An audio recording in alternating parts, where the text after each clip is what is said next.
Well, I'm really excited to be back at the RHS Chelsea Flower Show this year. It's been 8 years since we last did a show garden there, and I must say I've really missed it. I've been judging in the meantime, but there's nothing quite like the buzz of doing your own show garden. So this is the Florence Nightingale garden, which is sponsored by the Burdett Trust for Nursing. And after the events of the last year, there really couldn't be a better time to be celebrating the work of nurses and the legacy of Florence Nightingale. So the garden was conceived a couple of years ago, well before the pandemic, to celebrate the 200th anniversary of the birth of Florence Nightingale. When people think of Florence Nightingale, they think of the lady with the lamp and her time in Crimea, which was an extraordinary achievement.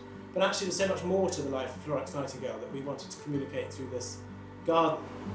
The theme of the garden is nurture through nature, and the idea that the shortest route to recovery leads through a garden.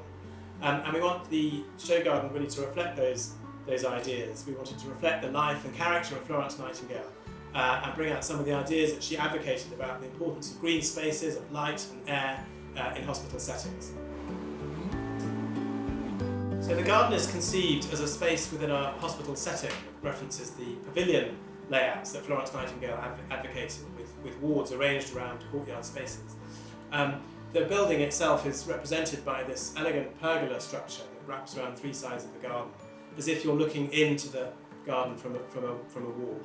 We also have some big windows around the boundary wall, which will reflect the sort of floor-to-ceiling windows that Florence advocated in hospital design, so you get big views into the garden, light streaming into the walls. And those windows are going to have images etched onto them, but in quite a shadowy way behind some frosted glass. Images of Florence in Crimea, images of Florence in her garden in Hampshire. Later in her life, Florence spent a lot of time writing letters whilst convalescing in bed after the Crimean War. And she wrote those letters campaigning for healthcare reform and improvements in sanitation and nurse training and so on. And we're going to have those letters in the garden, but printed at huge scale on the boundary walls, almost like graffiti, as if she's sort of furiously writing, which I think is what she did. And overlaid with that, we're going to have images from her pressed flower collection that she put together as a child. But also in the garden we will have replicas of the Florence Nightingale nursing badge, which nurses proudly wear to this day, inlaid into the paving in bronze, lead you through the garden.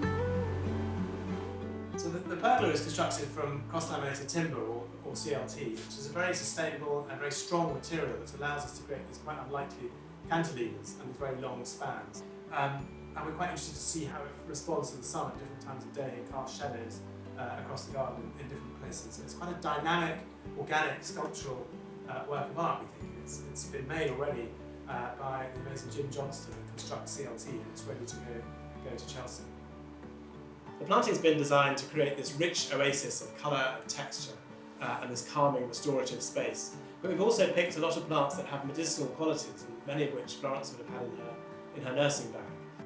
Of course, now that the show is taking place at the end of September rather than the end of May, I had to really completely rethink the palette. So rather than having this kind of shady garden of woodland plants, which was our original concept, none of that really works at the end of September. So I think this will actually be a more colourful garden with kind of late summer perennials, shrubs and a few scattered trees. So I think it'll be quite a vibrant space, and we're really excited about using that late summer palette at Chelsea for the first time.